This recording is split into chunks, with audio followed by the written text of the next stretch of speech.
California Governor Gavin Newsom is now calling his city's homeless encampments unacceptable, which is odd since he's the guy who, made them acceptable, turning sidewalks into red carpet events for drug addicts, thieves, and unemployed CNN anchors. On Monday, he urged cities to ban the camps from sidewalks, parks, and other public areas.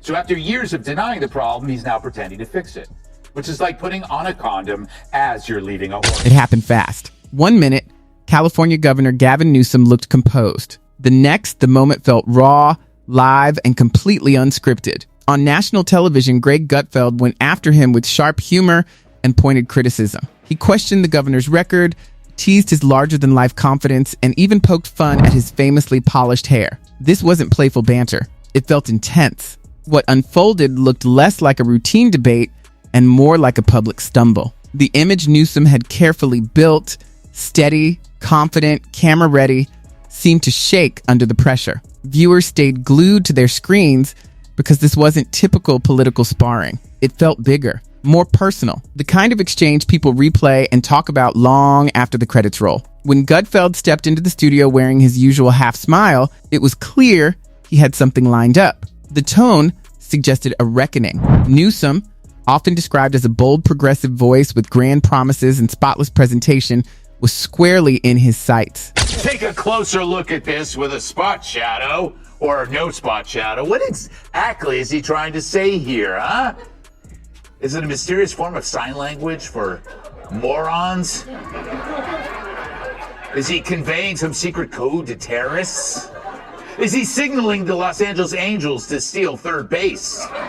Gutfeld didn't shout. He didn't need to. Calm and controlled, he used sarcasm like a scalpel, measured, deliberate, and aimed straight at the governor's polished exterior. Each line landed with intention, designed to chip away at the shine and reveal what critics argue lies underneath. Welcome to a new segment called Gavin's Hands. He keeps his hands in motion and his hair full of lotion.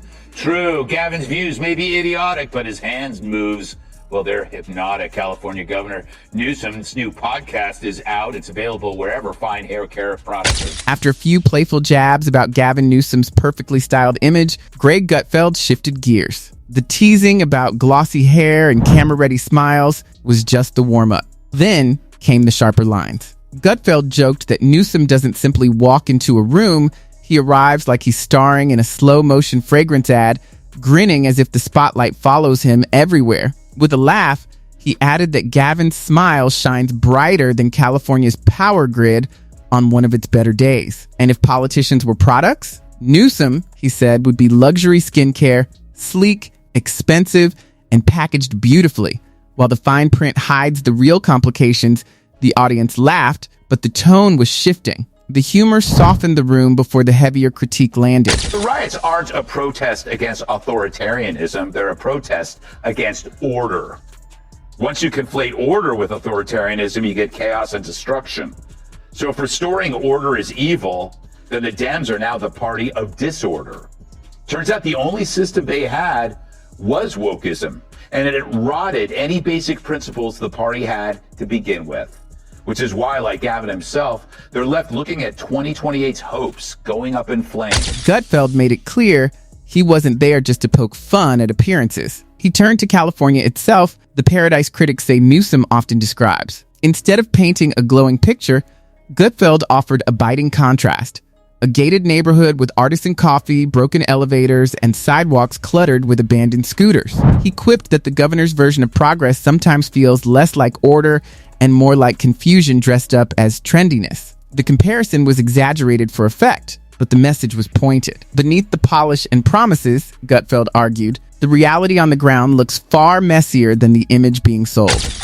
So Newsom is fed up with tent cities, the crime, the urban decay? No, he's not mad about that stuff. He's mad you noticed. It's like a criminal telling a jury he's sorry he robbed 25 banks when he's just sorry he got caught on the 26th. Because this isn't some spontaneous crisis. It's a man-made disaster like Chernobyl or Fox and Friends. When the subject of homelessness came up, Greg Gutfeld didn't tiptoe around it. He launched straight at the heart of Gavin Newsom's record. With cutting humor, he described the governor's approach as a blend of flashy conference slogans, polished catchphrases, and spending plans that critics say lack discipline. He painted a picture of cities where visitors search for clean sidewalks and wonder how things reached this point. One of his sharpest lines suggested that some tourists now treat chaotic scenes as snapshots of authentic California, funny on the surface, but carrying an uneasy edge underneath. Why? What difference does that make? Why shouldn't a restaurant/bakery be subject to the same laws as everybody else? Is the bakers union that powerful? If you cross them, will you wind up with the Pillsbury Doughboy's head in your bed? No one will say. But according to a new Bloomberg News report, Newsom pushed for the bread exemption to help a longtime campaign donor, billionaire Greg Flynn, who happens to own a bunch of Panera Bread. Gutfeld didn't stop there. He mocked Newsom's claims about economic strength, comparing them to someone admiring smoke after starting the fire. California, once celebrated as the 5th largest economy in the world, now faces budget strains and constant debates about taxes and regulation. With sarcasm, Gutfeld joked that the state's economic plan sounded like it was drafted over brunch with trendy food and heavy political theory. He rattled off examples of rules that, in his view, burden businesses without solving deeper problems. Then came the sharpest moment. Referring to pandemic lockdowns that disrupted schools and small businesses, Gutfeld brought up Newsom's appearance at the French Laundry during a period of strict public guidance. Critics had called it a clear double standard. While many families struggled and local owners watched their livelihoods slip away, the governor was photographed dining at an upscale restaurant. Gutfeld framed it as a symbol of disconnect, and the audience reacted with a mix of laughter and disbelief. The jokes landed because they touched real frustrations. Beneath the punchlines was a pointed argument that leadership should match words with actions, especially when the stakes are high. It's like the wildfires. Gavin blames climate change when it was his corrupt bureaucracy. Since the Palisades fire, which destroyed 6,000 buildings, only 4 permits have been issued for rebuilding. Did climate change cause that? Hell no. So like the fires, Newsom let homelessness run wild. He allowed tens of billions of dollars to be swallowed up by a maze of consultants, nonprofits, and bureaucrats who created poop mats. Continuing his critique, Greg Gutfeld compared Gavin Newsom's pandemic rules to a melting popsicle, hard to manage and messy to explain. One week, beaches were open for exercise.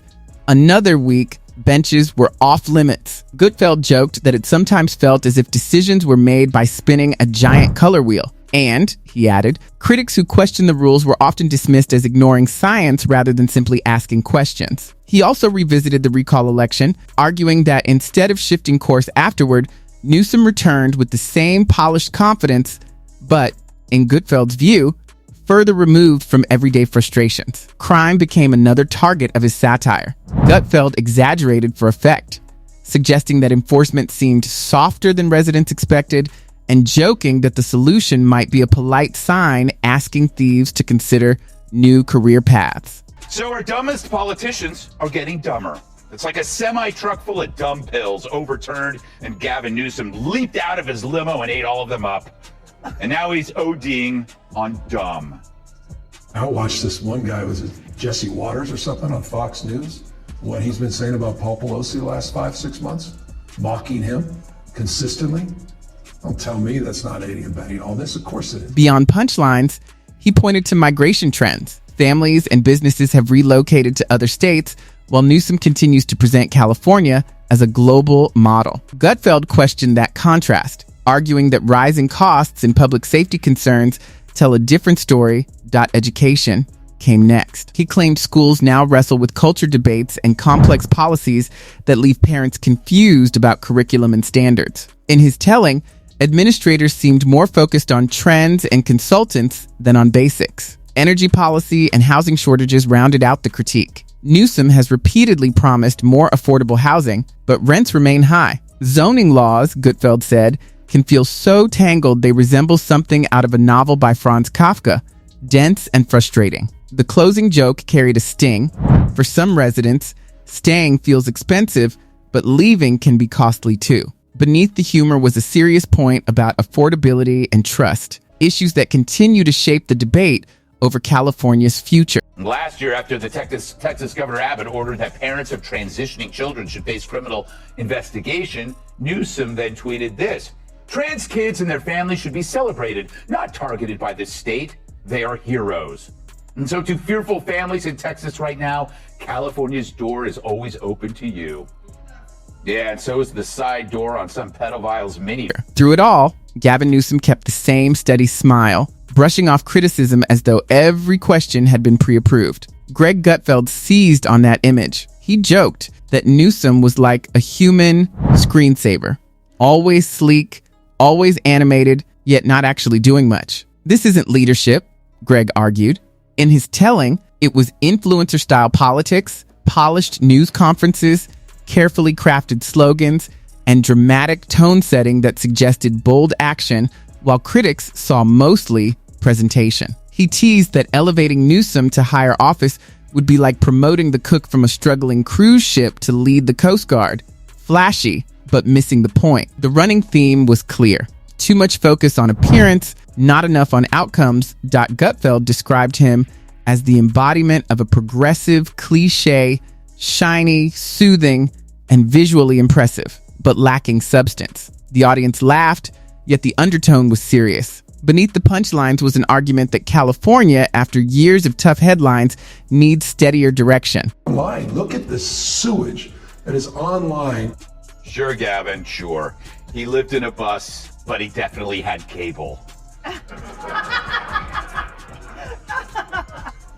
Gav talks like this maniac set his imaginary DVR on his imaginary TV on Fox News every night while wearing Brian Kilmeade pajamas, drinking his own urine out of a Fox Nation mug, and in his beautiful, dilapidated bus of a home.